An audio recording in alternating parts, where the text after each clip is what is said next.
Second match of the season. 1 win on the board. Can we improve to a perfect 2-0? I don't know if Lambo wants me to share my screen or if I can just give him the link. I think both will work. I'll just give him the link for now.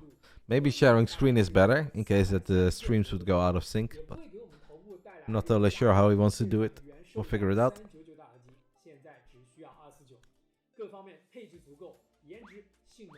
He's not picking up. Maybe he doesn't want to cast. I don't know.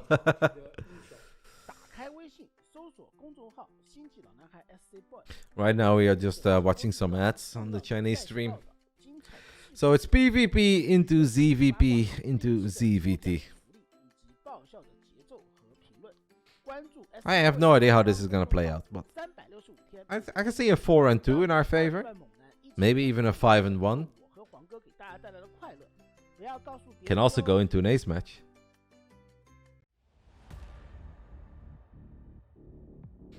I was expecting SOS to step up as an ace match for Abydos. I think Cure was pretty predictable. I expected Hero for DKZ, but I guess Hero is a bit traumatized of losing PVTs.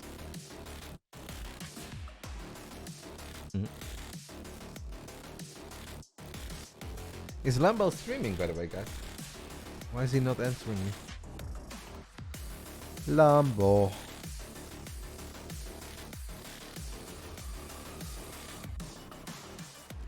Where's the armband? Yeah, good call, mate. Good call. Where is the captain band?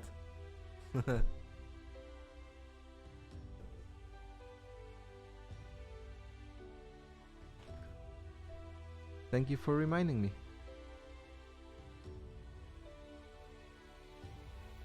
We are the captain. I know normally it's Harstem. Hey, do they have a picture of me? I swear to God, man, if there is no Ruddy picture in this lineup, I'm gonna be pissed. After my all-star performance against Goblin. Hallo. Hallo, hallo, Lambo, wie geht's? Gut, gut. Und dir? Auch gut. Ich freue mich auf der Abend. I need to figure out how I want to do this with audio for a split second. Maybe I'll tune you up a tiny bit, because I don't hear you so well. Are you streaming as well, by the way? I'm streaming, yeah. I'm on the YouTube stream, but I can go on the Twitch one as well, if it's not synced. I'm on the Twitch one. That one has been working slightly better for me. Alright. What are your expectations for our best of 7? I'm thinking if Gerald wins 2-0, it's going to be very interesting. Yep. But I don't think Gerald wins 2-0 though. I think he's favored. I think he's favored What? at least. Yeah. Mate, did you see Baby Marine against Gerald last Monday in the most important tournament of the year? No, I have not. 66 for Gerald. I think Trigger is 64, right? According to these guys. Let's take a look. Oh, 66 as well. So 66 against 66. Wow, what a banger. Yeah, that is a banger indeed. Dragon skills. Who is purple here? I assume the purple is Trigger. And Trigger Gerald has is... to be. Yeah. I can live with that. I wonder how they judge the mentality scores of foreigners, because it's not like they...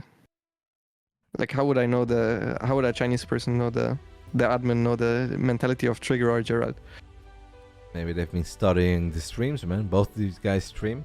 Maybe like they've been locking themselves in a basement, watch the stream of Trigger for 6 hours, watch the stream of Gerald for 6 hours, and see how they behave.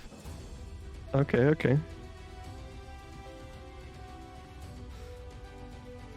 Analyze some tweets as well, who knows? I mean, you gotta factor in everything. You gotta factor in how they look when they lose a series on on stage. Sometimes a stream isn't everything, because it's just ladder games. No, exactly. I was joking. I have no idea, mate. I think they seem to be quite brutal with the scoring system. What was your score, by the way? Because I didn't watch the day that you guys were playing. It's 67 right now. Ooh. Extremely low. Wow, that's rough. All right, guys, here we go. Second best of 7 of the regular season WTL Code Ass for Basilisk In the bottom right side, it's obviously our Canadian boy, Trigger. He is going for the low ground pylon, Lambo, as the man from Poland, Gerald, goes for the high ground pylon. What's your time right now so I can sync it up? I am at 40, 41, 42, Okay. 43, 44. Okay, perfect. What's your take So on the what- high ground versus low ground? I'm a high ground enjoyer myself because I don't like the one gate versus one gate games. And then I just block and see what happens from there. Try to fake some one base all-in sometimes, see if they overreact. Sometimes do one base all-ins because those are fun as well. I can dodge some PvP with that. I do think that it's always slightly more comfortable to be the low ground guy, because you know that your opponent kind of has to do something. If they just ignore it and you can get your Nexus down early on, you know that it's going to be a rather enjoyable game. So I do kind of feel that you put the ball in the corner. Lol, Gerald is just getting like a coffee or a tea delivery. That was amazing. Yeah. I mean, he does live in a villa, probably his butler. And now he's shouting. He's like, no! I said no decaf! For fuck's sake! Milk and sugar, what are you doing? Who's he talking to? I guess he missed the Nexus block and he's pissed about it. He seems tilted already. Yeah. He probably wanted to block the Nexus and just Trigger managed to get the Nexus up fast enough. I mean, that was right when he got the tea or coffee delivery as well, so. Uh-oh. I mean, the Basilisk spies are everywhere, Lambo. We're now paying Gerald's mom too. That's crazy. Good use of the Basilisk budget though, Yeah. for sure. This is, I think, the most important match because that one actually can swing quite a bit. Mm-hmm. Gerald is building a pylon, basically in the exact same spot as where Trigger built his pylon on this map against SOS last week in the WTL Code S. Gerald is going for a Depths and a Twilight Council. Trigger is just going to scout a little bit. Interesting opening. Stalkers into a Depths into Twilight. Mm-hmm. Yeah, I mean, he does want to blink all in. But Trigger isn't even going Stargate, so I feel like that's already pretty bad for Gerald. If Trigger just throws on a robo, which is what he's doing, Mm-hmm. I think this is a disaster already for Gerald. Yep, and I think Gerald knows it too, and maybe that's why he was so tilted. He should be able to win this Adept fight, though. Does take a lot of damage on his own Adept. 2 Stalkers are better than 1, but if the Stalker is protected by a battery, there's no need to picnic here for Trigger. And what can Gerald... Maybe Gerald needs to get a sentry now so he can get some high ground vision by the time the blink is done. Because in the natural, I don't think he's ever breaking our Canadian. Gerald forgot Warp Gate as well, no? Oh my goodness. I think he just forgot Warp Gate. What? This is such a disaster.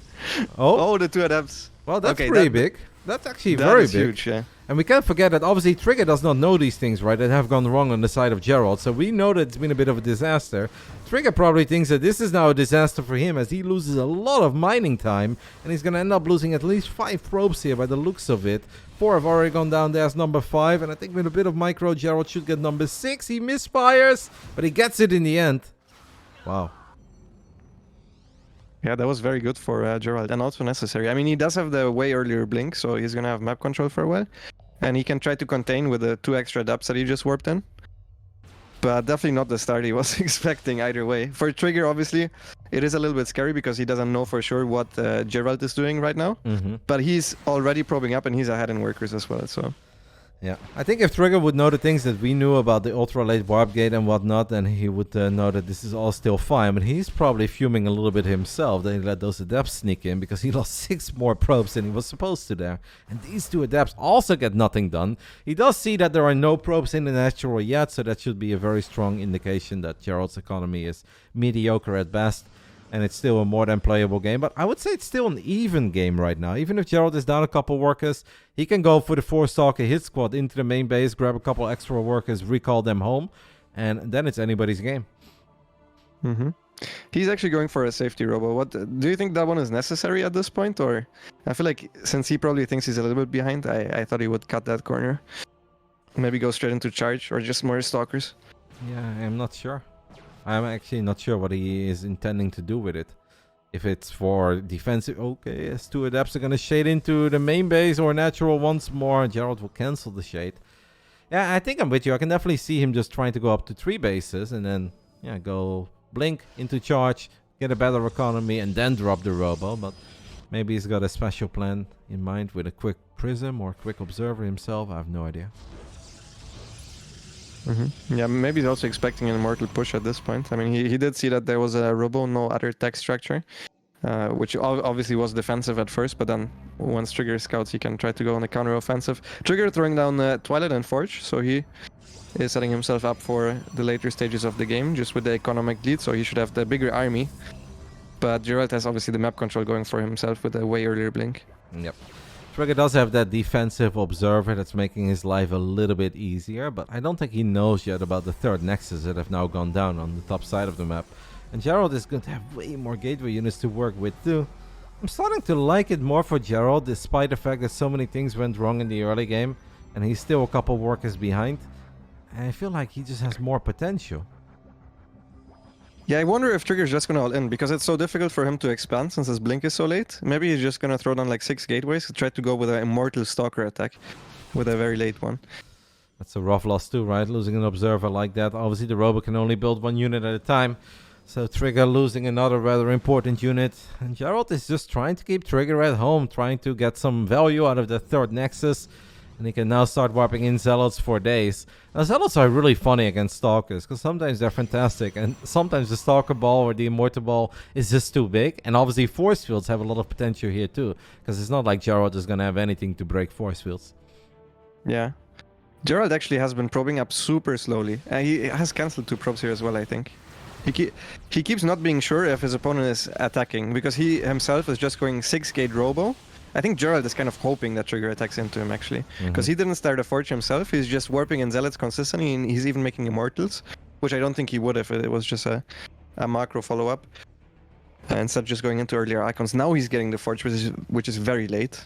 But if Trigger actually attacks into him, he's going to have a lot of Zealots. Yep. Trigger is probably going to have +1 as well by the time that they fight. It will really just come down to execution. Trigger has some nice micro potential in this army as his own blink is going to finish up. And he's got the War Prism in the mix. I'm a bit confused about the War Prism of Gerald there.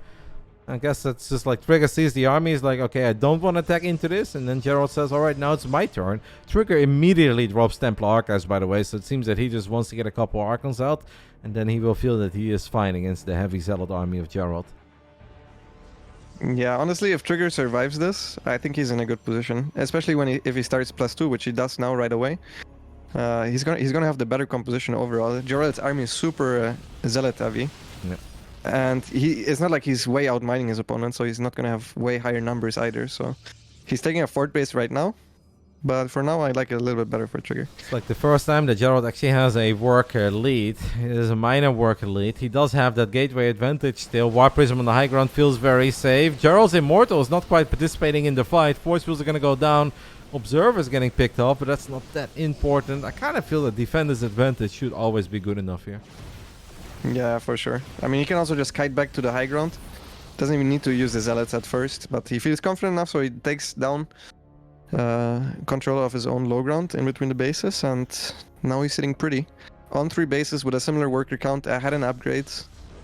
And Gerald, I'm pretty sure, knows he's behind, so he's throwing down the Disruptor then. Disrupted then, you dirty Zerg nerd. It's a Robo Bay. There's no dens here. What are you talking about? One thing I'm a bit worried though, Lambo, memes aside, is that if this game would ever go past minute 15, there I actually favor Gerald in PvP, because I think Gerald is a mighty fine maxed out PvP player. I've seen him hold his own even in late game scenarios against Showtime. If it ever comes down to carriers and Tempest, I do think he's got a serious advantage over Trigger in that phase in the game, but it's so hard to get there, and on top of that, this is a relatively small map, that I'm not too worried we're gonna get there. But if we do ever end up in a game like that, I think Gerald has a pretty real advantage over Trigger. Yeah, I would agree. I don't think Trigger is gonna let him get there though, since he's moving out right now. It's timing out perfectly with his +2, so he's just gonna go in between the bases of Gerald, And then he's just gonna jump on Gerald's army, and he has a higher Archon count. He's catching Gerald right as he's transitioning into Disruptor, so this is like the perfect timing for his attack to it. It really is a perfect moment. Second Robo investment not doing anything. Dark Shrine investment not doing anything. And even the Disruptor investment is not really doing anything yet here for Gerald. So this is a very sweet moment for a young Canadian to make it to the other side of the map. 4 DTs got warped in. Is he more? Is that on the right side? That's a counterattack. I think that's with a Prism there. This is going to hurt, and this is about to get pretty crazy, Lambo. Is there an observer with Trigger's army? Okay, there's one at the back. I feel like Gerald's win condition here is to try and snipe that observer. He's trying to kite back towards his natural. Trigger has to give up his own third base. He's back to 2 bases himself. Obviously still with the bigger army. Gerald blinking down. I'm not sure he can do that. The 2 Immortalists thankfully were fighting the Nexus here. That was a good blink actually, because otherwise he would have lost his own Disruptor. He was pushing it way too far forward, but by blinking forward he sniped an Immortal, saved his Disruptor. He's got 2 Disruptors and one of the Novas will go off, and this is actually starting to look somewhat promising for Gerald, I think, because even though he has lost a lot of probes, he is still killing probes on the other side of the map too, and Archons are not the greatest unit to push into the natural, and Trigger didn't just lose a couple probes, Lambo, he lost an entire base too. Yeah, that's true. That's true. Gerald also getting up his +2, and at this point Gerald doesn't have any more Zealots. His army composition is getting better and better, so if they keep trading, all good focus fire on the 1 Disruptor, I feel like at this point Trigger's army is still a lot better in the direct engagement. Gerald also not using the Disruptor that he has on the high ground. I don't know why. That was really good. Why was Gerald standing there with his army? I feel like if he waits a few more seconds, his own army would have been a lot better. With +2 kicking in, a couple of extra Disruptors about to pop out, but I think he just overestimated the strength of his own army there, or underestimated the amount of units that Trigger still had on the other side of the map. Because it honestly was playable, but I think that was a very big loss for Gerald. It's going to be hard to recover from that. Yeah, 100%. If he waits there for the extra Disruptors, he's in a fantastic spot. It was a misjudgment for sure. Oh my god, both Disruptors with, and that's go time for Trigger. He realizes, okay, there's only 1 more Disruptor. He dodges it relatively nicely, hits 2 Zealots and an Immortal. Forward blink on top of the Immortal. I'm not sure he can do that. There's still 4 Archons for Trigger here. One Disruptor going down at the front. I mean, Trigger's army looks to be a little bit better, especially without the Disruptors that are not firing again. It's so close, man. What a snipe on that one. That would have actually been very painful. 1 more Nova does fly in, but Trigger with the Terran splits, baby, as he now blinks forward, snipes off another Disruptor. Battery overcharge is probably something you want to run away from real quick. Overcharge is always scary, and Trigger does wisely disengage and somehow still killed that 1 Immortal right before he was forced to disengage. Army supply is still kind of close, but with that Immortal in the mix, a couple of extra Zealots being warped in, and triple Observer here, by the way, just in case Gerald would think about warping in a few more DTs. I want to say that it's starting to look more and more likely that our young Canadian is going to take the 1-0 lead here for Basilisk, unless Gerald can pull off a miracle. There were plenty of opportunities for Gerald to make his way back into this game, and at 1 or 2 moments, I would have even say it looked rather promising, but then he just got a bit overeager. Yeah, for sure. I think with the last couple of engagements that Gerald took, I feel like if he just didn't make those mistakes in the end, he was probably way ahead, actually, considering how that played out, because it still is so close, and he rallied a couple of Disruptors forward, and then he used up the shots. I mean, there was no reason to fire them already, right? He was just not patient enough with them. And that triggered the last fight from Trigger, which happened to be really good for him. Trigger was desperate to engage there because his army was not getting as good. And now instead he reset the Disruptor count, and now he can just go again. Okay, 2 Observers just dying, 1 above a cannon in the main base.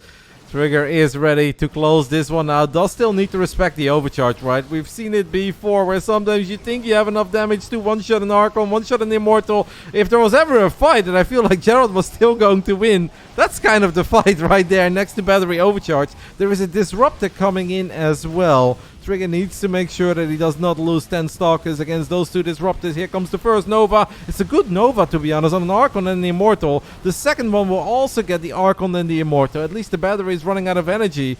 This fight is turning a little bit closer than I would have liked it to see, but I still think Trigger has enough. It is enough. GG gets called, and Trigger takes the 1-0 lead for Basilisk. Very important map for Trigger. And slightly sad for me, because I think it would have been more exciting if Gerald started off with a win here. Mate, you were even hating on us already in the qualifiers, hoping I would lose to Goblin, so we'd be sweating in the upper bracket round 1. Why are you always hating, Lambo? I'm the neutral observer. I just want exciting games, and your team is not that exciting because you guys have Reynor and Serral left. So yeah, I gotta I gotta cheer for the third person to at least lose to make it interesting. I'm just going to strongly disagree with you for once. I think we have a very exciting teammate. Yeah. No, I know what you're saying. I do the same thing, even if I like certain players more than the guys that they're playing. For the storylines, you obviously want to see close and competitive matches, but I have that a little bit less when it's Basilisk. For every other match, I would agree with that train of thought, but when it's Basilisk, I just want to see our boys deliver. I mean, that makes sense, yeah. And on top of that, it's also very nice for Trigger, right? Because I do feel that every single time he plays, the man's got a lot of pressure on his shoulders, right? He's teammates with the two GOATs, Reynor and Serral, and you don't want to let them down, and all eyes are often on Trigger because we all expect greatness from the two Zergs. So I would feel terrible in cheering against Trigger. I want to see him happy. That's true. It depends a little bit on the mentality. I think some players wouldn't mind as much because you're kind of going into the thing and you're expecting like your match might not even matter often of the times. But yeah, I think most StarCraft pro gamers in general are super competitive, so they want to show that they're worth in for their spot here as well. So yeah. You know, in all the clan wars that Basilisk has had so far, nobody actually lost. We've had a couple draws, but nobody has ever gone 0-2 in any match. Okay. It's kind of cool, right? We had 4 clan wars in WTL Code A, we had 1 in WTL Code S, and now we have our second one. And none of our players have ever gone 0-2. Yeah, no, that's true. Maybe wait till next week and then we'll see we'll see an updated version of that. Is next also, week... Who are we playing next week? You guys are playing Dragon Phoenix Gaming, or well, Dragon Kaisi Gaming. I see a 5-1 there, mate. For Dragon Kaisi Gaming? I think Serral can take 2. Still hating, unbelievable, mate. If you keep hating like this throughout the entire season, you're gonna have no hairs left at the end of it, mate. You're gonna be Benjamin Baker 2.0 over there. It's fine, it's fine. As long as Reynor keeps his 50% win ratio alive in this team league, we're good. I hope for you he's not listening. He'll be molding too. He is playing from Italy today, by the way. For the people who are wondering, Reynor is in Italy. But he is not playing from some random setup. It's still the setup at his family's house, so he's pretty familiar with it. Let's go ahead and see what our second PvP has in store for us. The first game was fun. Bottom right side, PSISTORM Gaming's Gerald from Poland.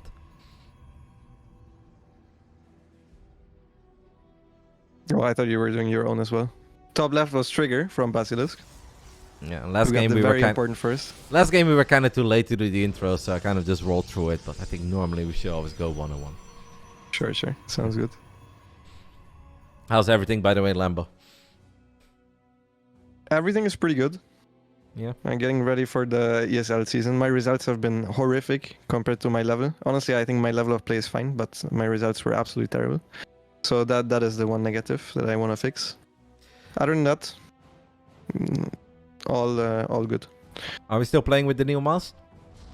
Yeah, of course. I don't think I can switch back. I tried using my old mouse. It's just there's no way. I think I would need so much time to get used to it again. It's hard though, right? Like I struggled so much, man. I mean, it's not the mouse, it's the hotkeys. I have never hotkeyed units on my keyboard. I needed to completely learn that from scratch. So that is the difficult part for me, to feel comfortable with all the hotkeys, because I'm a Zerg, so I need like 8. I need to use at least 8 hotkeys. I personally use 9 hotkeys. And yeah, you just in pressure scenarios, if you're not comfortable with your hotkeys, a lot of stuff can go wrong. Mm-hmm. Like in the qualifiers, for example, I forgot how I press Alt Shift 2. I wasn't sure which finger I used for the 2. So I just mis-hotkeyed my units 3 times in a Ling Bane fight. Oh. At first my Banings were my 1 hotkey instead of 2, and then I hotkeyed everything on 2, and then the Banings weren't hotkeyed at all anymore. It was this kind of stuff happened a lot. I still need to fix that. Yeah, it takes time, but I think every single week that you play, you get more and more used to it, and before you know it, you don't know any better. I can definitely see how that takes a lot of time. We've got a double adept on the side of Gerald, as Trigger is just opening up its Stalkers, and actually goes Twilight Council. Now, Trigger is the kind of Protoss that does not shy away from a good old 1-base Blink Stalker all-in. He's done it quite a few times, and I wouldn't be ultra shocked if he tries to do it again here today. Yeah, good builder matchup as well against the Stargate. It's a little bit fishy if you go one base Stargate and you play against one gate blink, one base blink. The blink player can also just expand, and it can be very difficult for yourself to expand, and you need to throw down a robo. I mean, your build is kind of fine against it, but I doubt that's what what Gerald is going for. Yeah, no, he's not gonna go Phoenix Robo here. Indeed, Phoenix Robo would be good, but they will pretty much always go for Oracles here. Yeah, I'm with you. If Trigger would just open up indeed on one base, Gerald is actually trying to drop an expand, even though he just saw with his adepts. I mean, that's perfect for Trigger, right? Where he's like, yes, please try to expand, and please try to defend 2 bases. Because even defending 1 base would already be hard with Adept Oracle opening. Defending 2 bases is impossible. Yeah, he is going for the robo, so that is good at the very least. Trigger is letting those adepts in, and they actually see everything. So Gerald knows exactly what he's up against now. I find it's a hard spot for Gerald, by the way. Sorry, Lambo, to interrupt you there. I find it's a hard spot because do you let your Nexus even finish up? I feel like you're making life harder if you let the Nexus finish up. But cancelling it also feels terrible. Oh, the adepts get in. That is huge. He cancelled the shield battery too fast. Okay, 3 probes down. I am not entirely sure. I think at this point you can cancel it and not feel too bad about it. But he's gonna try to defend it. The shield battery is so late as well, but Blink is not finishing up yet. Trigger does not even kill the Adept. That could be a problem. Is that an Oracle, by the way, flying around already, dropping a stasis trap in the main base? That is exactly what happened. Well, Trigger really needs to just kind of win the game here. But obviously that is still a realistic possibility if Gerald is going to try to defend on the low ground. His Immortal is 60-70% done, but it's going to be so hard to defend on the low ground if you don't have a shield battery. How are these batteries that late, by the way? He knew there was no Nexus, he knew kind of what was going on. I feel like there should have been a battery done by now, but Trigger managing to cancel both, I think, will make it almost impossible for Gerald to defend on the low ground. If you look at the unit counts now, I feel like it would have been possible with supply a battery block there. Oh my god, he's supply blocked. He can't warp in any units. He's going to lose so many probes. Okay, I mean, at this point, it doesn't matter if you lose the Nexus. I think you're happy with just defending your main base, and you're going to get a bigger army than Trigger eventually. Oh my goodness, the battery completely drained. Maybe an overcharge would have been nice. At least that Oracle does finally die. But Trigger is down to 10 workers. And sure, he took down everything on the low ground, but can he ever make it into the main base of Gerald? I don't think so. You can really see it on Trigger's camera as well, where he's just kind of breathing in and out very deeply, where he's like, what do I even do from here on out? I've got 12 freaking probes. I think you just gotta try to probe up, right? As awkward and as uncomfortable as it is, I think that's your best play. It is for sure. I think you probe up, you hope to contain your opponent a bit with a sentry on the low ground maybe. But yeah, Gerald obviously knows that he's not in any trouble of Trigger breaking him on 1 base anymore, so he's going for his own Blink. Gets his own War Prism, and he's probably just going to try to counterattack since he's way outmining Trigger right now. Yeah, but it doesn't take too long for Trigger to at least get 16 probes again on the minerals, and then you can always start going back into gas. Like, I think Gerald is in a very good spot, but I wouldn't say that this would be the craziest comeback of all time if Trigger wins this game. Because he still has a mobile army. It's going to take a little while before Gerald has Blink. And as long as you have like 18 to 20 probes, your mining is already going to be somewhat comparable. Trigger can absolutely not lose a few more probes to random adapts, though. That would be a straight up disaster. Yep. And I feel like the likelihood of that is pretty big since he's warping in the units on the other side of the map consistently. He thinks the Oracle is dead, so there's no reason for him to have stalkers at home, but Gerald, once he's not supply blocked anymore, yeah, that's gonna take a while though, Lambo. I mean, he's gonna warp into adapts here, and I feel like there's not gonna be anything.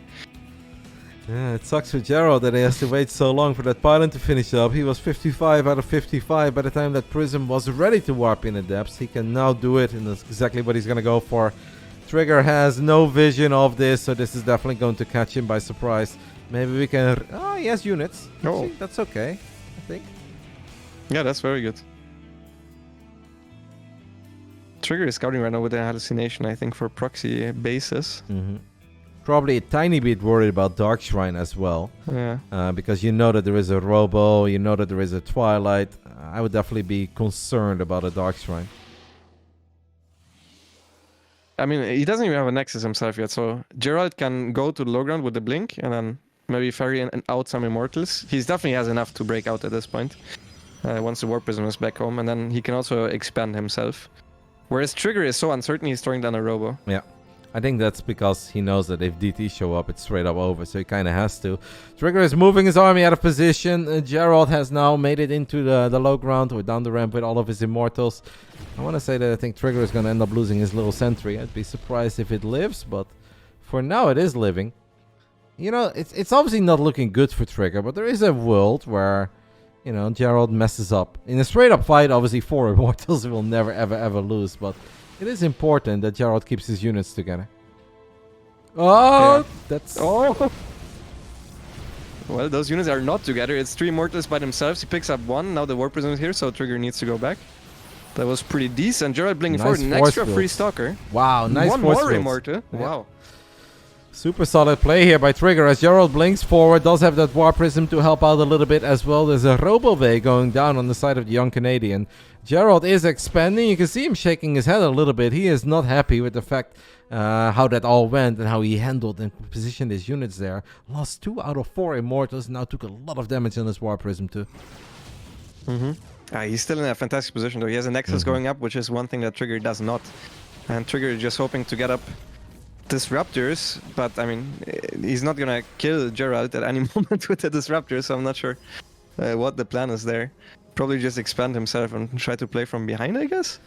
Yeah. I feel like you can't attack, especially since your opponent already has Blink. If it was Blinkless Stalkers and Immortals, the Disruptors, I can see them, but...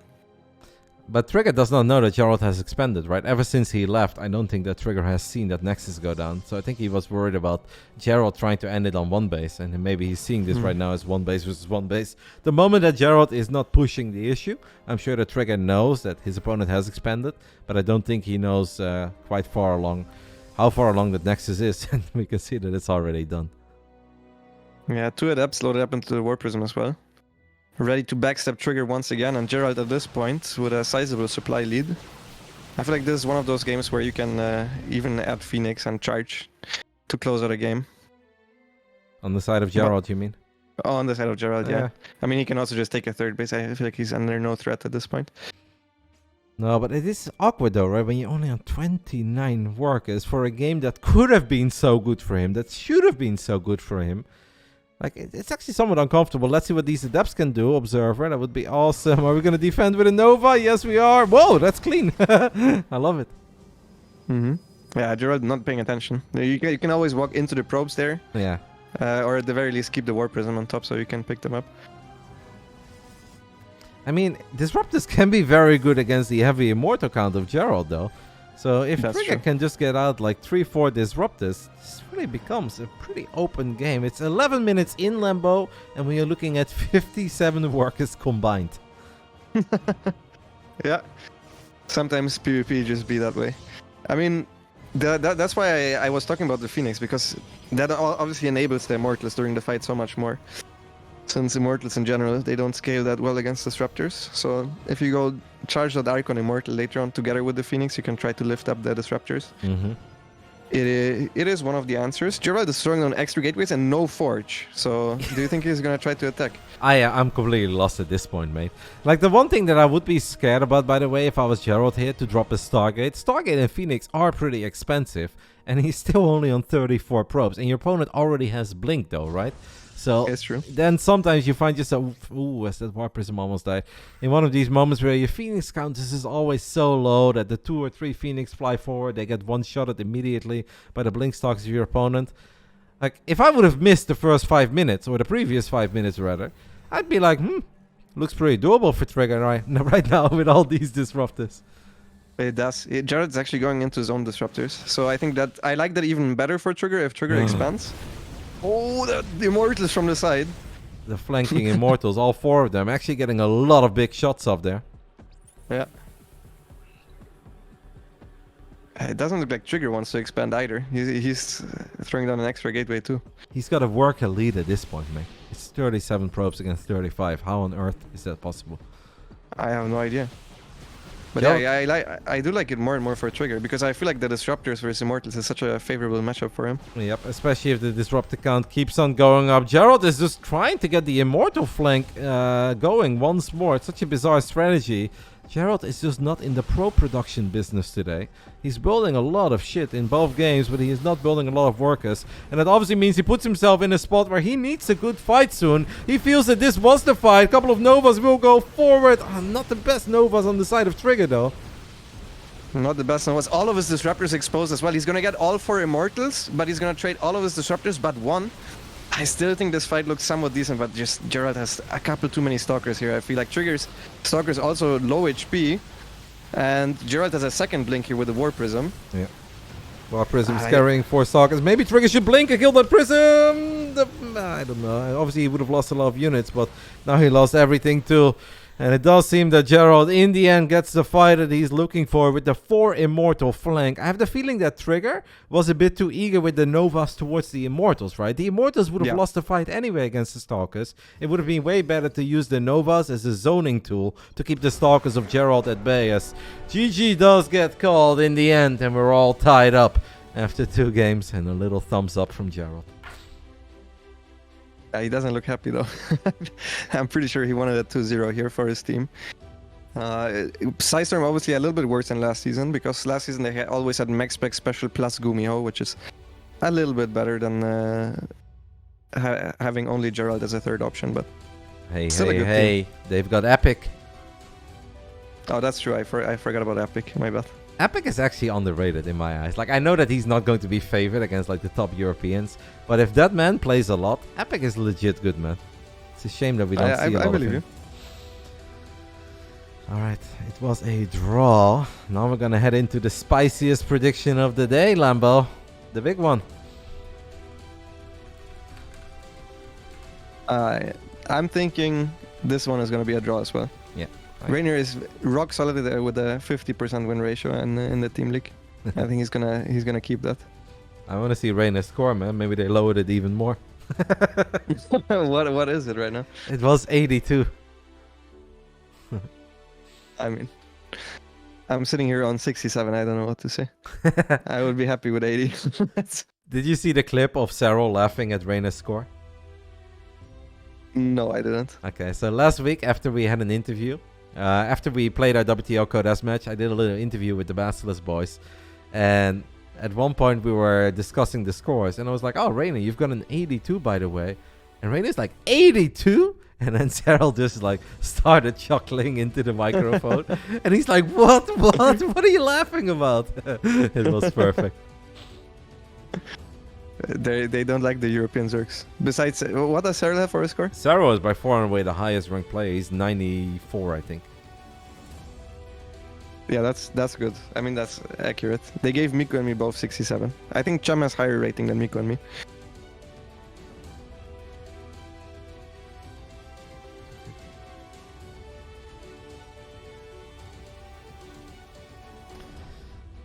All right, let's see.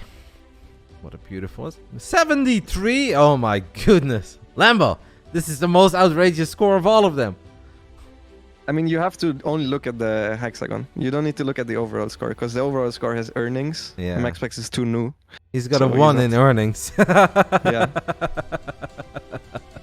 Yeah, okay, that's fine. A 1. Yeah, so if he had $1 million prize money earnings, he also would be an 80. He would be an 82. Yeah, but that's still not even that high for him, I feel like. I'd give him a little more than an 82 at the moment. Yeah, but you're also the biggest MaxPax fan there is, so... Rightfully so, mate. You know what's sick? If you think back of the team that I picked in the Caster Civil War, I was actually so far ahead of the meta, Lambo. I picked both MaxPax and Oliveira. That's true, yeah, that's huge. Yeah. I was a little too eager. I thought they were there yet. They weren't quite there yet, but a year later, I think it's safe to say they have arrived. You see the potential, that's important. You should become a Stormgate talent scout. Yeah, mate, I would love that. If our scene would be like that big, that I can just be like a scout and recruit players, that would be amazing. I would actually truly love that. Just study like replays and random tiny tournaments. Going through the grassroots tournaments for some new local talent, that'd be amazing. And they gave Reynor an Aiden mentality. I feel like Reynor in tournaments has one of the best mentalities there is. Obviously, he does get tilted sometimes. I asked this, I was watching with Harstem, Diego, M-Lord, and so on the other week, and we weren't sure which player deserves the best mentality because mentality is such a weird stat. Who do you think has the best mentality out of all players? Yeah, a while ago, I think you could have given it to Reynor. I also think Gabe has a very good mentality. I think Gabe is pretty rock solid. Gabe has I can see that. Gabe tilts when he loses, but well, he talks. I don't know if you count his stream or not. No, I'm not counting his stream. I'm just thinking of tournament performances where I feel like Gabe can be down 0-2 and he can still be very focused within the best of 5 and just kind of take it one game at a time. I feel Hero Marine has a very solid mentality. Yeah, I think that's fair. I think it's someone like Hero. I think it has to be one of the Koreans. Personally. I can see that too. Or Dark. Dark, I think, has a strong mentality. Even though he looks tilted sometimes as well, that guy is the best from behind there has ever been. Like, that guy gets behind every single early game and he has insane win rate, so. That's fair. Reynor versus MaxPax, guys. This is going to be a best of 2, as you guys can read in our little prediction game. 2 maps, regardless of what the score is after these 2. Currently, PSISTORM Gaming and Basilisk are all tied up. So this is still a very important series, because we can't forget that if MaxPax would get a 2-0 here, then Special just needs 1 map. And sure, 1 map is very difficult against Serral, but I think as a Terran, sometimes he can throw out some cheeky all-in builds. So for Basilisk, I would say it's very important that Reynor at the bare minimum takes a map here. Yeah. I mean, he needs 1 map to avoid the ace match, which already is very important, but I do think that Serral most likely is gonna 2-0 Special. He said it's such a good matchup as well for him. Because Special does weird stuff and Jonas just rock solid. Yep. So I think realistically PSISTORM needs MaxPax to win 2-0 here. Okay. If it does go 2-0, then obviously they have 3 match points. Even if the Special match points may be a bit flawed, but it's going to be big. Yeah. We are waiting for these nerds. Gresswan is opening map, Lambo. What do you make of Gresswan in ZVP? I think it's usually one of the... Most of the time it's a Zerg veto, but against MaxPax the vetoes work a little bit differently because he dislikes big maps and he likes small maps. Like, he likes Zerg picks very often. And he vetoes big maps. Even the last map, he would always veto what I usually would veto. So that made me very happy. So I think it's a Reynor favorite map, actually, for between those 2. All right, in the top left side, we are looking at the main base of the Prince of Denmark himself, representing PSISTORM Gaming. That was MaxPax. And his opponent was already introduced, but it's in the bottom right, it was Reynor. So, Lambo, I want to go back to what you just said, actually, while we were previewing Gresswan. You said that MaxPax likes the smaller maps and in general likes the Zerg pick maps. Do you think that's just has to do with this personal strengths that he has as a player, where he's very good in a lot of little skirmishes and creating chaos all over the place, or is there a different reason for it? It's just because he doesn't like late game or Stargates very much. He usually plays glaives or Twilight openers into aggressive mid game strategies, which the small maps favor him a lot there, since all of his aggression just happens earlier on the Zerg side of the map. So that's the reason why he likes Dragon, Scouts, Babylon, all of those maps. Do you think he's notable better on these small maps than other Protoses, or would you say like, nah, that's just kind of the same? Yeah. I mean, I think not necessarily than Hero, but if we compare him with Showtime, for sure, I would always rather play MaxPax on a big map and Showtime on a small map, always. Okay, I think that's very interesting and very fair. All right, we'll see what MaxPax is going to bring out here in Game 1 on Gresswan. We are expecting the Twilight Council by the sounds of it. Let's see if that's actually what he's going to do or not. Yeah, I mean, he did block, so it's definitely a possibility. He does also sometimes play Stargate. I just think he's much more comfortable with the Twilight openings. He had the one style that he started practicing, which was kind of like a Hero style, but with double upgrades and then also a late Robo Bay. So that's one thing that he used to do on the big maps, but I don't think with great success. So I don't exactly know what he does right now. But yeah, he's starting the Warp Gate right away, so it does look like it's going to be one of those Twilight builds that he likes so much, either the DT drop or the Glaives. Last Monday, MaxPax had a legitimately insanely strong game against Reynor on the Royal Blood, where he was actually at 7 bases and 100 probes, and it was only like minute 14 or something. And Reynor was for the first time on the wrong side of the copium, hanging in there on 4 bases with a couple of roaches and ravages. I think he just didn't quite know how much MaxPax has expanded, but MaxPax's macro looked phenomenal in that game. Mm-hmm. Yeah, he's throwing on the Twilight. He is going for the double Adapterus. He likes doing that as well. Always relatively safe with saving the Adapt, so at best he's going to get a drone every now and again. Or but he's forcing the links, which already is good. 10 links actually is quite good for Protoss, even if nothing happens. Yep, now it is very important for MaxPax to indeed babysit these Adapts properly. He sees the amount of links there, will he let the Shade finish up? Still does it at the edge of creep. He knows that off creep he is safe. There comes our resonating glaze. Once that creep tumor, and he could just kind of smell it. He didn't necessarily see it, but he was smelling it. That's a solid start for MaxPax. Mm-hmm. As long as these adapts get home safely, I like it a lot. He's actually going for the strange. Okay, no, he's not. He's gonna go for his very late Robo, so he's gonna do his normal glaives, probably 6 gate. Reynor wants a surround, gets the surround, but unfortunately not quite in time to get the kill. Softening up one of these depths will still feel kind of nicely though, right? So it's the little advantage that you see there. It does, yeah, it does. I was kind of hoping for him going for the Strange, because Strange used to always get ahead against Reynor with this 4-gate glaives. It's one of those insane builds.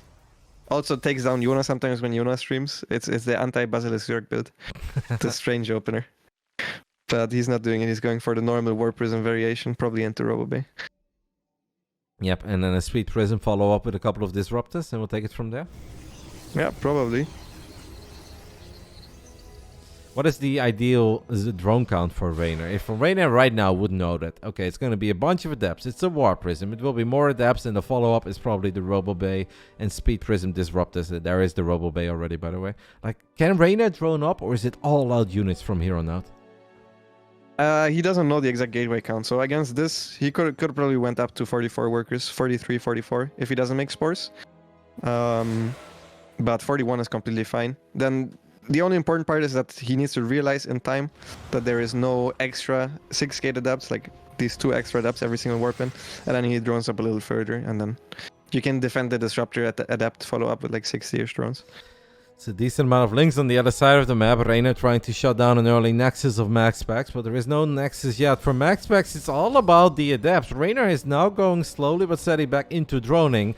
There is no shield battery here, so a single Stalker is going to be bad. I don't think MaxPax can warp in, by the way, since he just warped in Adepts on the other side of the map. And he does have a whole bunch of them, but I like that link counterattack without a shield battery in the natural. Yeah, that's really good for Reynor. He also realizes that he's in a good position to hold. And he's starting up extra. This is a perfect time to drone as well. He had just enough units to defend the Adepts. He forced the Adept warp in at home, so he's like, okay, now I can make drones. I really would have liked to see him pull back there with the Zerglings. He's not going to get it. Oh my goodness, are you kidding me? He is not going to get it. A circle of blood around the Cybercore. Yeah, Reynor may be getting a bit carried away there, but don't let that distract you from the fact that this was still very good for Reynor, right?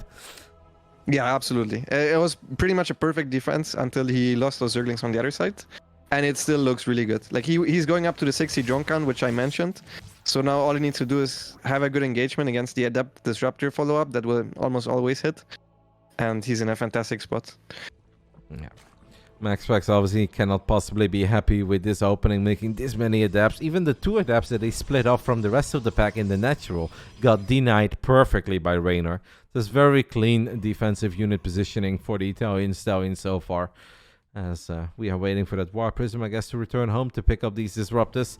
At least there is an Observer in the mix for MaxPax, so he can start pushing back that creep a little bit. But even this part feels a whole lot later right now, right? That Prism going home and picking up the Disruptors. This feels so much slower than it usually does. Yeah, he just has a tempo disadvantage in this game.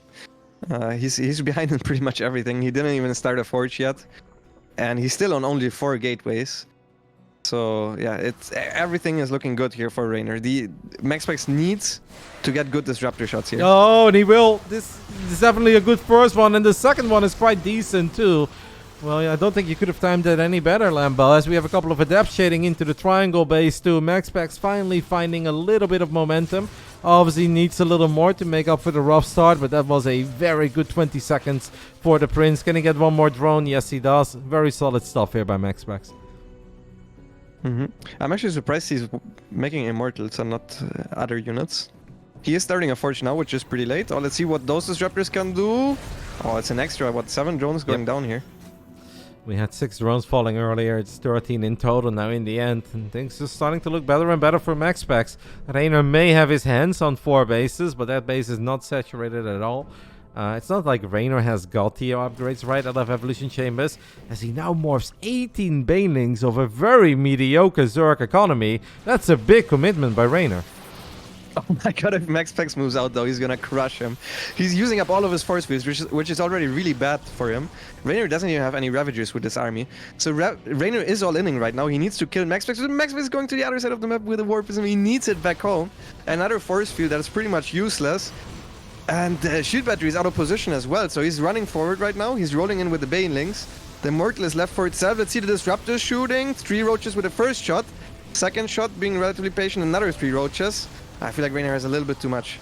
Yep, and without any static defenses, this is incredibly difficult. The Roaches and Lynx finding so much surface area on these Stalkers and Immortals. There are some Adepts counterattacking. The Novas were not bad for MaxPax, but since he was just not expecting the attack, he needed a bit better like that. That is a perfect Nova for the Prince. And if he does that one more time, he may actually be able to recover from losing that Nexus. But Reynor is still here. Probably he's going to go for that Cybercore, right? He's got a personal vendetta against that Cybercore from the beginning of the game. But MaxPax will lose the Nexus, and obviously that puts him in a lot of trouble. Yeah, I think if MaxPax didn't move out there, he was actually in a good position to hold this. And he also just didn't have the Disruptors ready, which I think is huge. If you have the Disruptors, even just threatening while the Zerg is moving up, the Zerg has to pre-split his units, and your fight is just going to look a lot worse. But instead, MaxPax was out of position with his army, way out of position with the War Prism and the Disruptors, so Reynor got a little lucky there. I feel like Reynor thought he was ahead enough to go for this attack, but this attack in theory is not good against what MaxPax was doing at all, because MaxPax spent all of his money on extra units, no extra attack. He just started the Forge, he didn't even start the upgrade, so he had the maximum amount of units. So even though not the biggest fan of the attack, it worked out. Yep, and the fact that the force field energy was used on the high ground in the center of the map, right, when Reynor just had no Ravages at all, like you mentioned. If MaxPax just sits on this ramp that we are currently looking at and then uses the force field energy there, or the sentry energy for a couple of good force fields, it would have been very difficult for Reynor to make that work. But in the end, it did work for the Italian, as we are going to drop the Disruptors one more time. Reynor is definitely getting a little bit reckless here, as we do have a very big Nova. I mean, sure, Reynor's on 4 bases, but needs to be a little bit careful. Yeah, a little bit.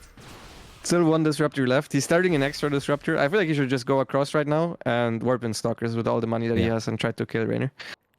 It is now or never for MaxPax. Well, he lost the Cybercore, so he can't warp in any Stalkers at the moment. What about some slow Zealots, Lambo? Is that something you might be interested in? Not GG really, gets not called. Really. The Reynor takes the 1-0 lead in this important best of 2 and gets at least a little revenge on MaxPax from last Monday. Honestly, mostly just had a phenomenal early game. Yeah, really good early game. It carried him there. MaxPax had some good moments there with the next attack, with the Adept Disruptor follow-up, the Adept run-by. And then he also guessed correctly. I feel like if he thought Reynor was just macroing up, he would have gotten a Forge way earlier. He would have probed up, gotten extra geysers earlier. But instead, he just made...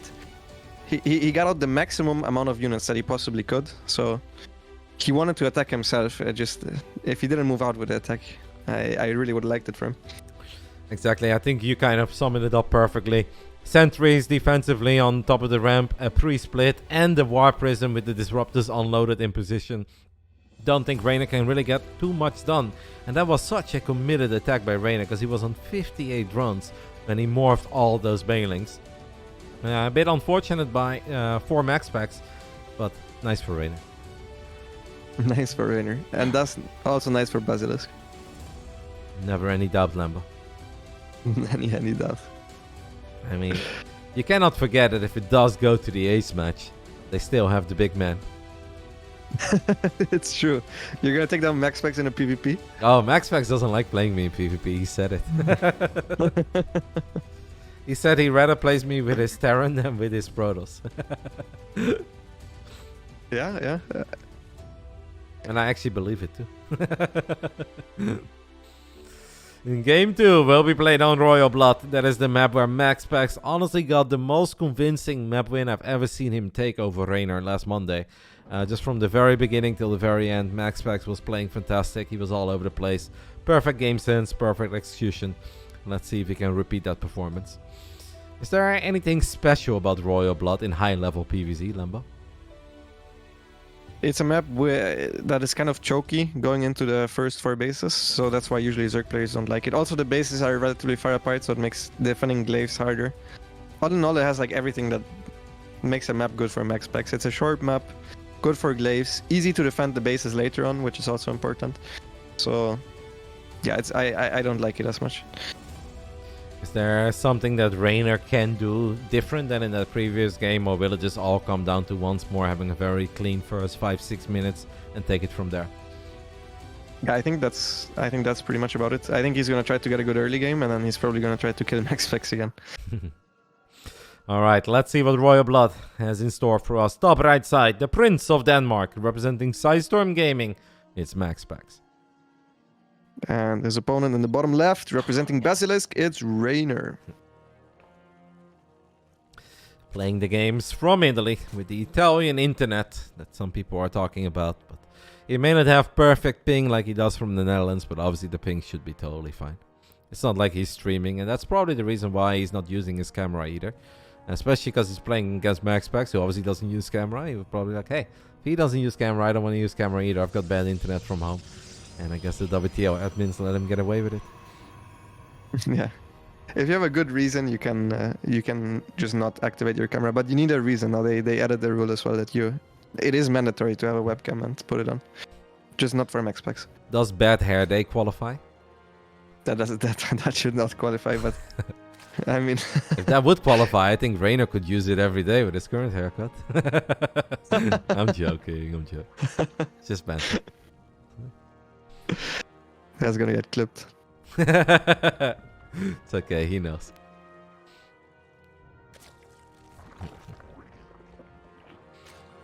Does he still have the blonde thing in his hair or no? Yeah, they're kind of growing out, but I think there are a few tiny tips left. But most of it has disappeared over time.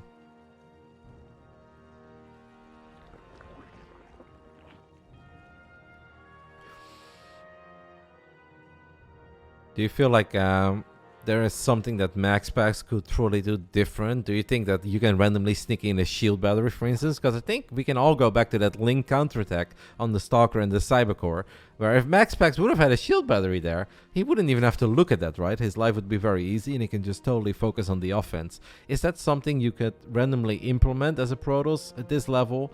Or do you think like, nah, if he never does that, he can suddenly build a shield battery? I don't think it fits in the build. I think his build is pretty much optimized, so I don't think you have the 100 extra minerals to spare. But if the Zerg has enough units to do the link counterattack, he's on a low drone count anyways. So it's if he doesn't hit at the exact perfect time, it's usually fine for Protoss anyways. I see. Stargate, by the way, going to be the tech of choice. So MaxPax opening up with a Stargate. We are obviously expecting a couple of oracles to come out from him. And then the follow-up will be very interesting, because recently I've seen a lot of Protoss players go from Stargate into Robo and then Twilight, right? Much rather than Stargate into Twilight and then a Robo down the line. I know Showtime, for instance, seems to be quite fond of the Robo as a follow-up. What do you make of it as a Zerg? I think just Showtime does it from the players that I play against usually. I think Showtime is just very safe and solid, and that's why he plays like that. That style is basically safe against any form of all-in. He can still put some pressure on it, and you don't really need any Twilight upgrades to move out with one Immortal and a couple of Adepts, because he makes multiple Adepts in the early game anyway, so the earlier Twilight Council doesn't really give him anything. So Showtime's build order in general is solid, safe, and just makes overall sense. But usually Protoss players just go blink. That, by the way, was not a lot of drones falling, but I would still say that was excellent for MaxPax, right? That many drones not mining this early into the game. And then a bunch of links getting picked off as well. The Adapts, both of them still alive. I think MaxPax will sign for that any day of the week. Rocheborn as well, which is really bad. It's one less queen to defend. No spores yet, so maybe the Oracle can deal some damage. And it's super difficult to get rid of these Adapts at this point as well.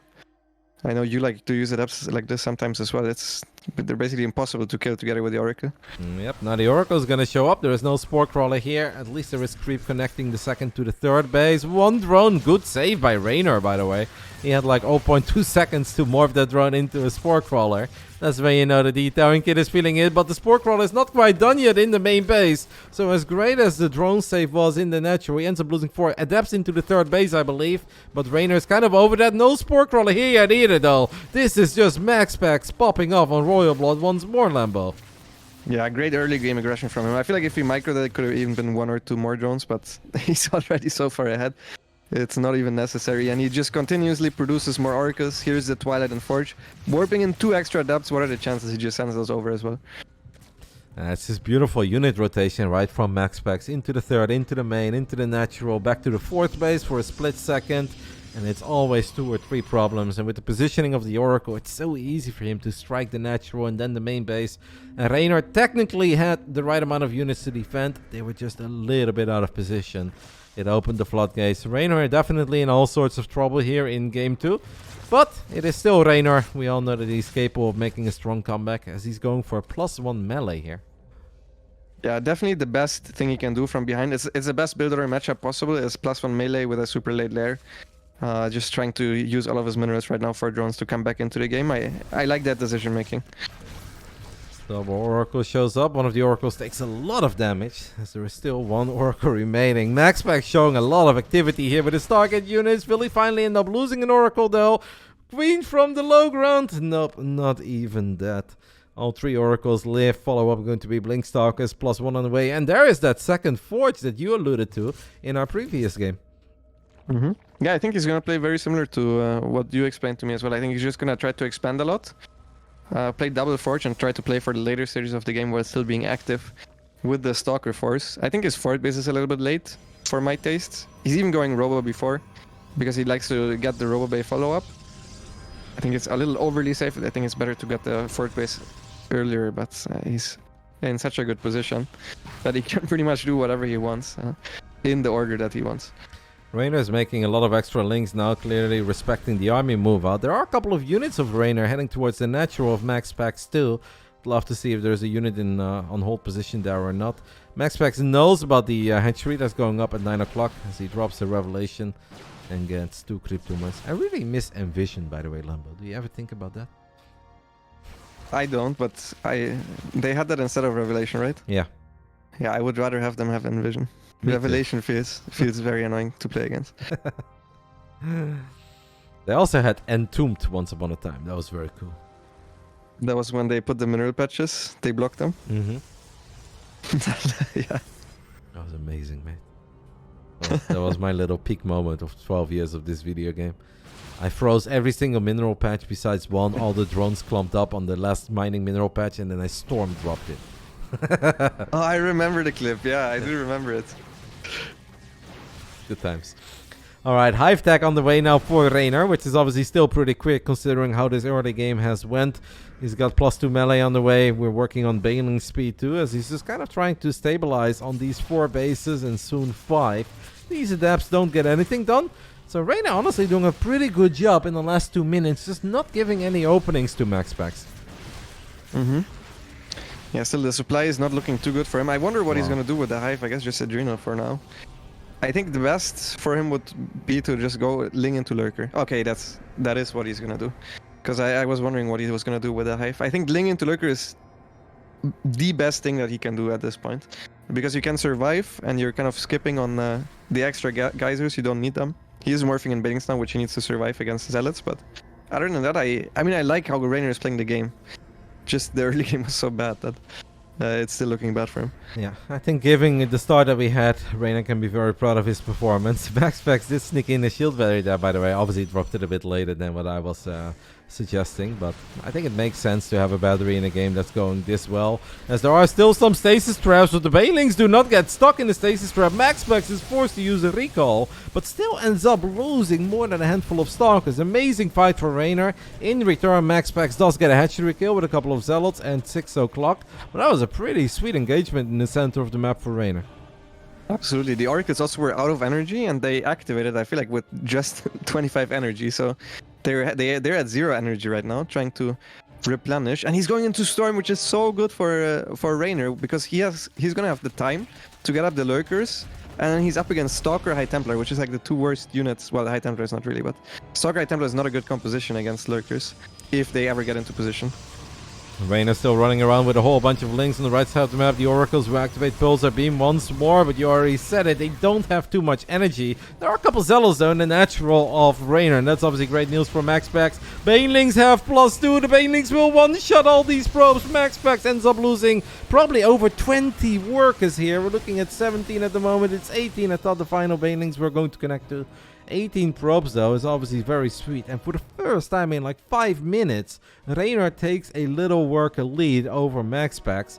And then we obviously have that other problem for MaxPax, that he's heading into a composition that's just not fantastic against lurkers. I feel like MaxPax has no idea as well that lurkers are coming, which is a huge issue for him, because if he knew he could be aggressive right now, but even just moving out for him is so hard because the Oracles have no energy, and Reynor keeps killing the static defense at home.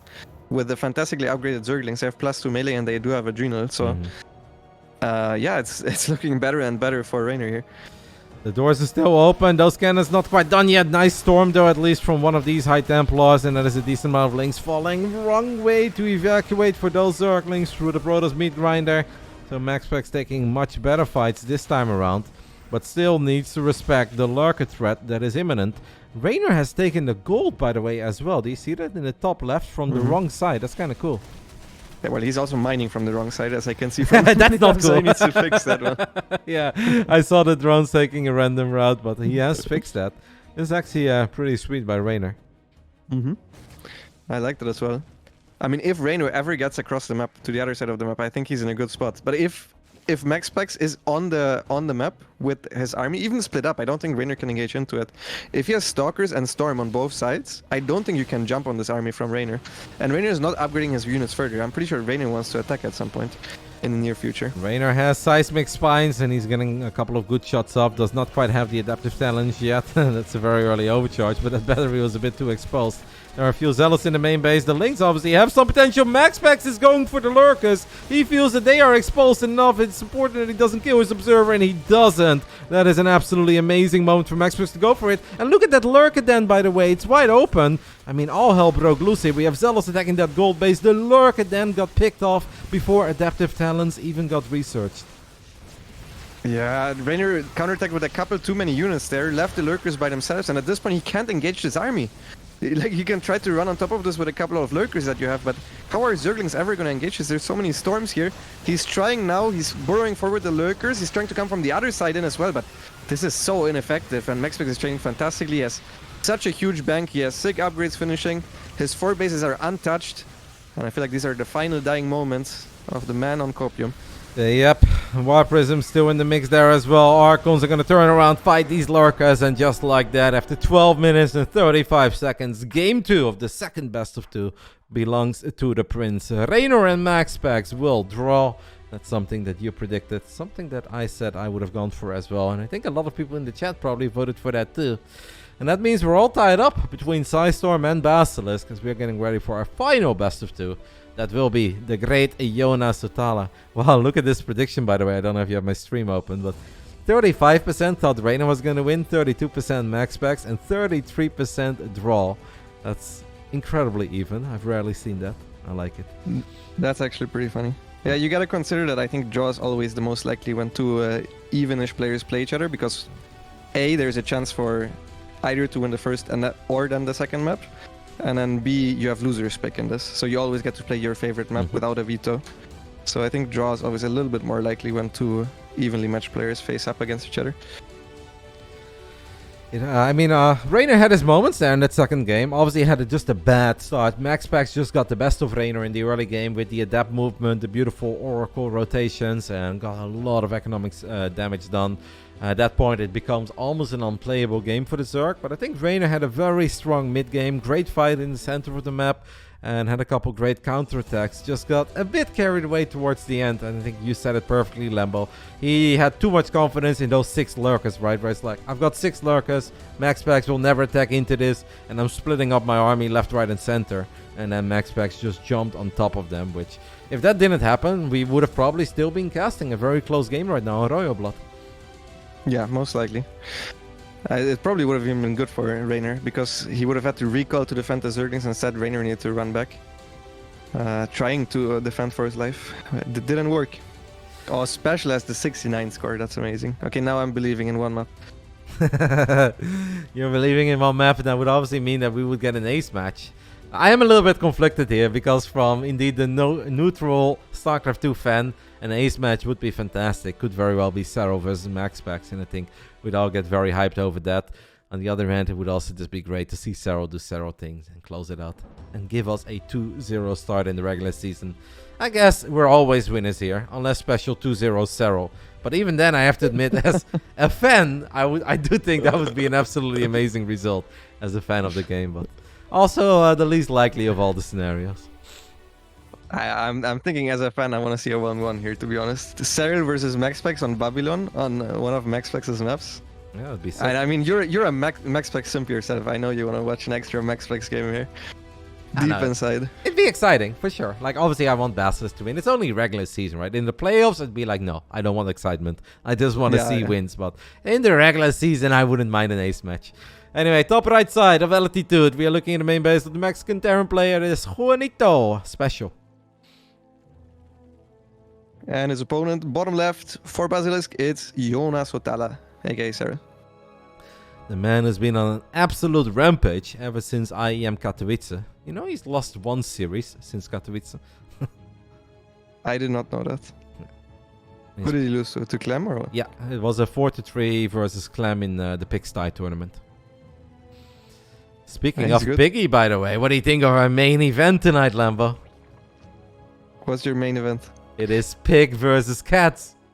Oh, that's very exciting. What that does? Do they play random both or what? Or I think Cats play Zerg? Yeah, I think Cats is gonna play Zerg and Pig will be random. Oh, that's super exciting. Yeah, I think that's close as well. So yeah, you know what the co-main is? It's Skillers and Clem. that is, yeah, sounds about right. Yeah. Cats was laughing. He's like, "Oh my god, I love it." He's like, "Clem and Skillers warming up for Pig and me. Sounds great." I think that's fair. I wonder what Juanito is gonna bring here, because he has so many different builds and he makes his own builds. So this could be anything.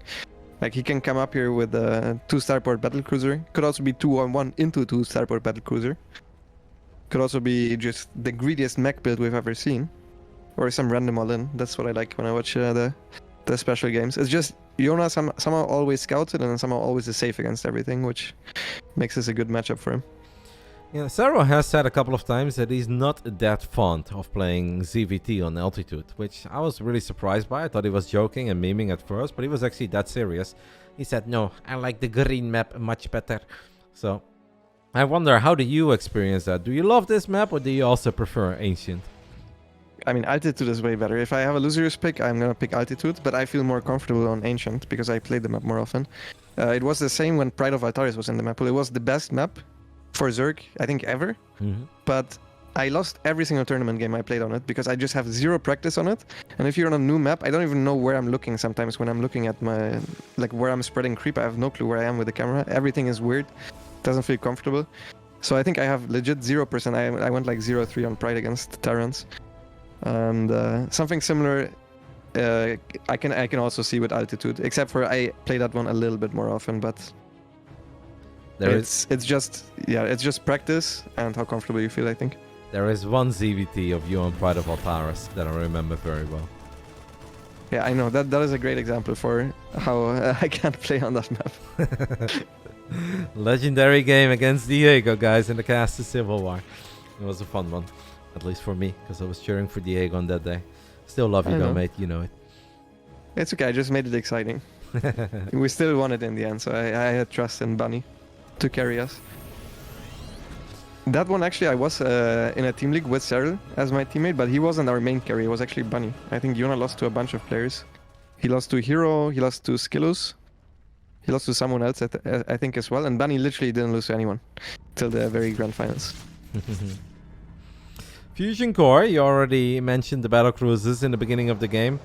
It is a single starport Fusion Core for now. Serral's dropping the Roach Warren.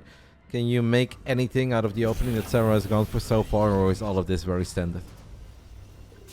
Yeah, Jonas just playing standard and safe, and he always plays roaches against Juanito pretty much. Because he's fine if he plays roaches against the mech, obviously. It's the preferred opener. And against Bio, he will always survive with roaches, which means it's also really good. Because if you get up to lurkers against special, I think you pretty much won most of the time.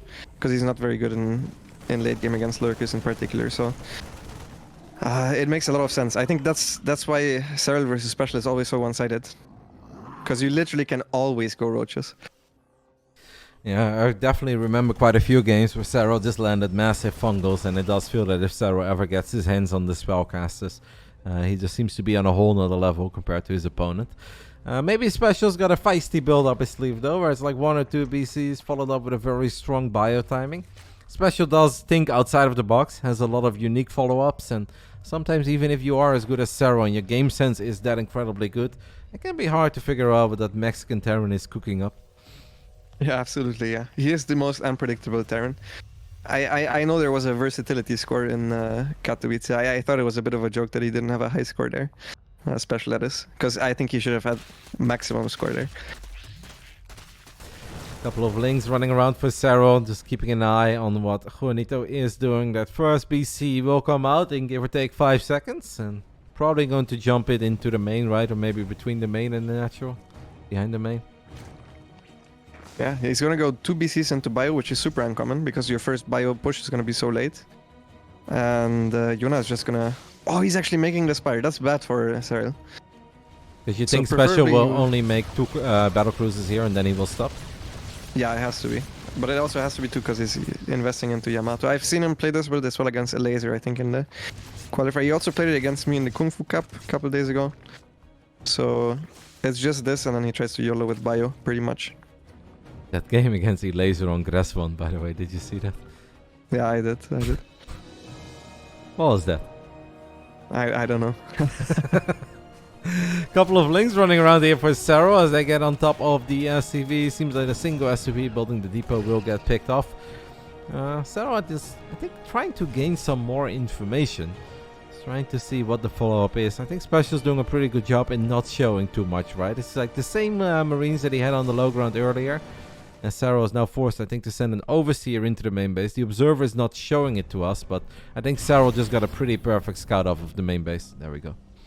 Mm-hmm. It is... He's still letting the Spire finish for Corruptors against the Battlecruiser, so he's gonna try to go Roach Ravager with a couple of Infestors into Hive, probably. I wonder if he's... Oh, he's making some Muras, actually, to counterattack. That's crazy, because very often Special Ajaxes with this, and then the Muras, it's a very big investment if that doesn't pay off. And Special is ahead in upgrades, which is the case. It's a little bit scary. the Mura Roach Infestor. It's a pretty feared combo. Not one that I see very often at high level CVT, but Serral most of the time does everything for a reason. I think he's been picture perfect so far for Basilisk in the team leagues. I don't think Serral has dropped a single map in any of the best of 2s that he's been playing. This is definitely one of these scenarios where he cannot afford to take a bad fight against Juanito if Juanito does decide to move out. Because in a straight up fight, Serral's army right now is really not going to perform all that well against Special's army. How much anti-air does Serral have? Is it 4 queens now? And 1 spore there, I guess that's enough. Because the Mutas are not good against Battlecruisers. I wonder if they're gonna teleport. Oh no, turrets. I mean, not sure why I'm surprised. I would not have expected Mutas either if I was a Terran. But he's completely out of position with the Marines as well. And those 5 Mutas, which are not enough to one-shot the SCVs because they have +1 armor actually, so it should have been 6 Mutas. Are doing decent damage, denying a lot of mine time, but because they are 1 Muta too little to one-shot the SCVs, actually was a lot less damage than I expected.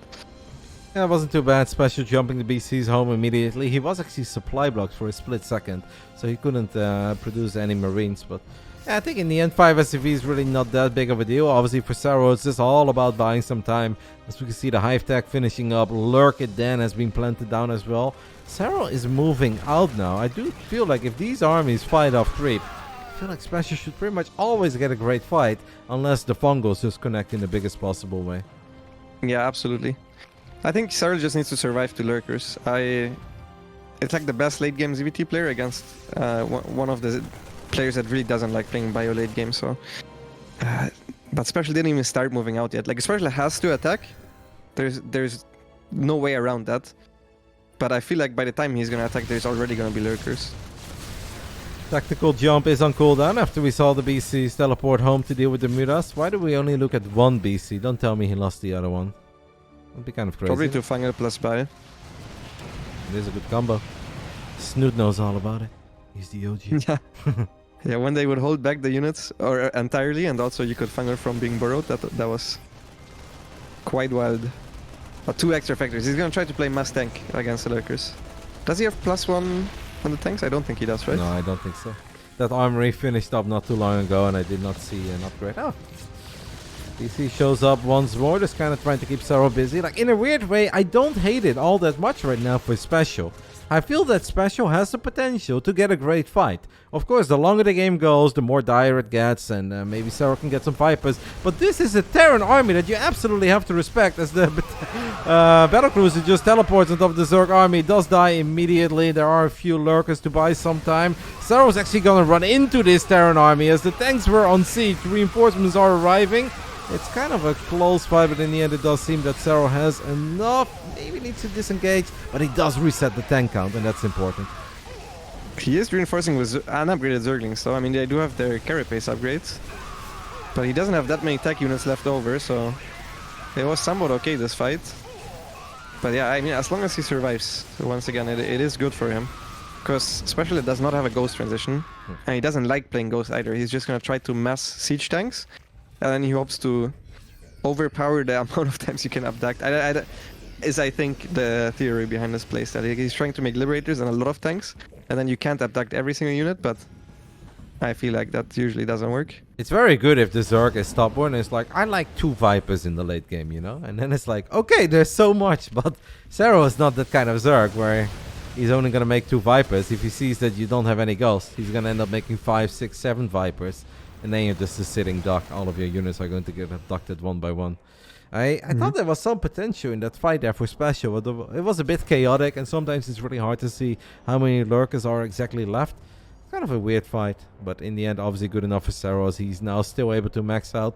Only at 77 drones, so it's not that Serral's got that crazy Zerg economy where he can just throw away units for days. Yona still needs to be very, very careful with what he does with the lurkers. Yeah, I'm surprised he's so eager to move out and attack. Yona's creep spread has been horrendous, by the way, which is exactly what I talked about. Like, if you don't practice a map, your creep spread is automatically worse. Like, in the first couple of weeks of each map pool releasing, every Zerg has way worse creep spread, and you can see that so hard on this game, because this creep spread in the middle hasn't moved at all for the last, like, 5 minutes. Couple of lurkers getting randomly picked off. That one Marauder could have been a hero. Unfortunately, did not get a final shot off. Concussive shells being researched now. That does feel a little bit late.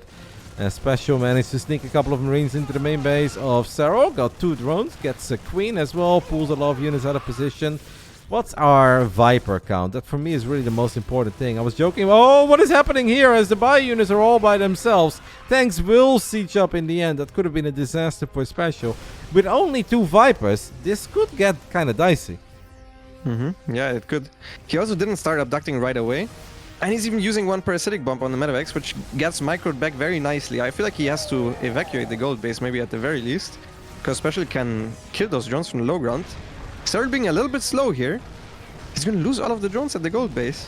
You're a couple seconds ahead of me, by the way. Not many, but I'm like 13, 14, I'll 15, 16, 17. There we go. Okay, perfect. A few times you had really sick calls. I was like, man, how does he do it? He's nailing everything. But eventually it made sense, as we do have a couple of buy-ins getting picked up. Nice counterattack by Serral. Gets on top of these tanks.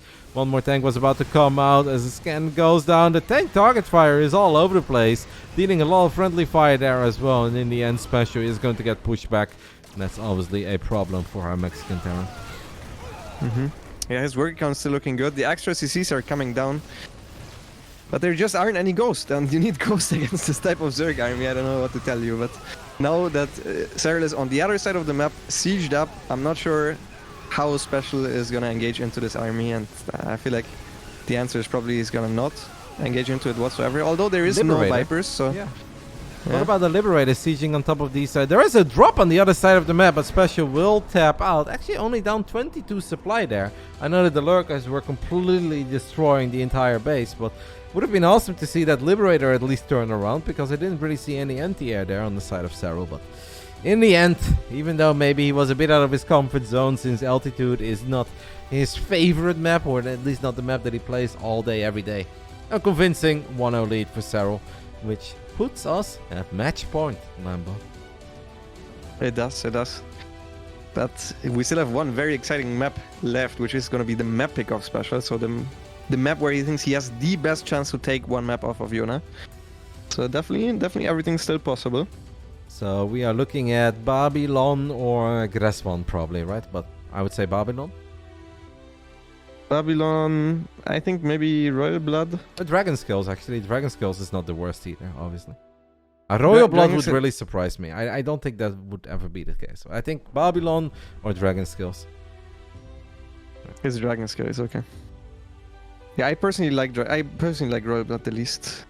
I personally like Dragon Skates a lot myself. So for me, the worst maps are Babylon and Babylon and Royal Blood. Yeah, you're pretty good on Dragon Skills. You have good link movement. Good at sniffing out those Terranor lanes. Good at intercepting the reinforcements. I've seen you, Lambo. It's probably my best TVZ map. But in tournaments right now, I don't have a good map. They're all bad.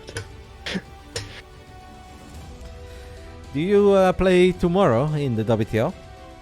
Yeah, I'm playing tomorrow against Battleby.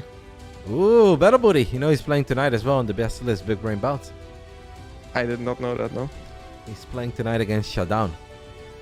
Okay, so that's not very useful for me. I was hoping he was going to play against a Zerk. I can study a little bit. It's not, but it is a good matchup, no? Battle B against Shutdown. It is a good matchup, yeah. Who would you favor there? I think Battleby right now. I don't think I've seen Shutdown play. Unless he plays on a barricade that I don't know. So I'm going to say Battlebees.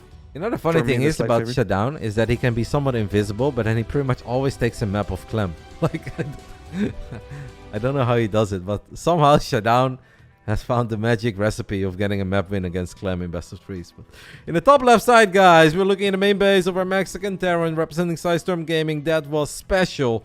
And in the bottom right side, at match point for Basilisk, can he send us to a perfect 2-0 start in WTL Code S? The great Iona Satala and Lambo, the boys are leaving town. Yeah, he likes proxy 3x on this map. I would be surprised if Iona doesn't go pool first. I think Iona always goes pool first here. Yeah, this is already... this is pretty bad. If it's 2-rex, it's 3-rex. Well, it's gas pool actually, which is good for Special. And he's not scouting it right away. So there is potential here. If the second Overlord doesn't go towards the barracks, he doesn't figure out that it's 3-rex, he's not going to the barracks whatsoever. It's actually not the worst thing that can happen. If Special goes very late with his SCVs, it could be really good for him. Could this even be 4-rex? Oh, what are we doing? Okay, he's building. Could it be 4 barracks as well? No. Okay. This is a aquarium milky cow only built for Rex. Yeah, mentioning some of the finer Terrans that the European scene has to offer there. Huh? It's true. All right. Oh, I'm so excited to see this actually, because I play Gasplash with one last drone and one more pair of links, and he plays it like this, and I'm always afraid to die against Proxy Rex, so I want to see how he holds it now. Usually it's spine on the high ground, delay the SCVs and the Marine on the low ground, and try to take a fight. Don't let the bunker get up straight away, but that can go wrong very quickly, because those links are not actually that fast. Going gas pool hatch, the links are not very early, and you also have an early supply block. So I don't like this too much personally. It still feels uncomfortable even though you go pool first. Spinecrawler is going up on the high ground for Serral. Here comes the first bunker. And let's see, Serral's trying to pick off some stray Marines, but I think Special's doing a very good job in babysitting the Marines so far. There is one more Marine by itself, but I think you can see the Special on the minimap is sending the Marines back towards the left side to make sure that they are not all by themselves. Serral's got a Queen here and a couple of drones. That bunker is close to finishing up though. This is where Special really needs to bring in those extra Marines from the left. Loses one of the SCVs, but he still has one more SCV. Can he complete the bunker? No, but he's getting a lot of good shots up on the drones. I feel like the Marines are a little bit too far away. The SCV gets picked off, and that kind of puts a timer on, especially because the Spine is gonna go towards the low ground. It's not that many units left over for Serral though, and speed is not done yet. The Queen is also 1 HP, running away from the Marines. It's very close. Mate, there are so many Marines still here. One Queen is very low on HP, but so far the Marines are not able to get those final shots up. Spinecrawler is there, and obviously there's enough energy on that one Queen to drop a transfuse. Is there another SCV coming over to finish up this bunker? As that Queen says, one shot, one kill, almost gets the second Marine there as well. Special wants to get the Queens. Can he get the one low HP Queen? No, 3 more SCVs coming in, but link speed is done, and now single Marines are being picked off left, right, and center. Ah, goddammit. If he actually survived with the SCV on the other side and finished the bunker, I think it would have been good for him. But at this point, the speed is so valuable for Serral, as there's not going to be any extra Marines joining up here. Specialist trying to run towards his barracks, saving the extra Marines. But now that means in the fight, once again, there's going to be so many Marines missing. Yeah. And that's exactly when Serral pounces. Good target fire there, at least on one of the Queens. But yeah, it's a full surround of this many links with speed. And it does seem that Serral's defense is good enough in the end. Serral still looks disappointed with all of it. Special look disappointed too. GG gets called, and Serral gets the job done. He protects his perfect undefeated record, representing Basilisk in team leagues. And he sends us into a perfect 2-0 in the regular season. Quite something there, Lambo. Quite something. Yeah, that was actually super close. Very fun for me as well. I think if Special optimized the amount that he shot at Serral's hatchery, the hatchery also would have straight up died. Because very often he was standing there not shooting at the hatchery. So, good close series. I still wanted to see the ace match, so I'm a little bit disappointed there. But congrats to you guys.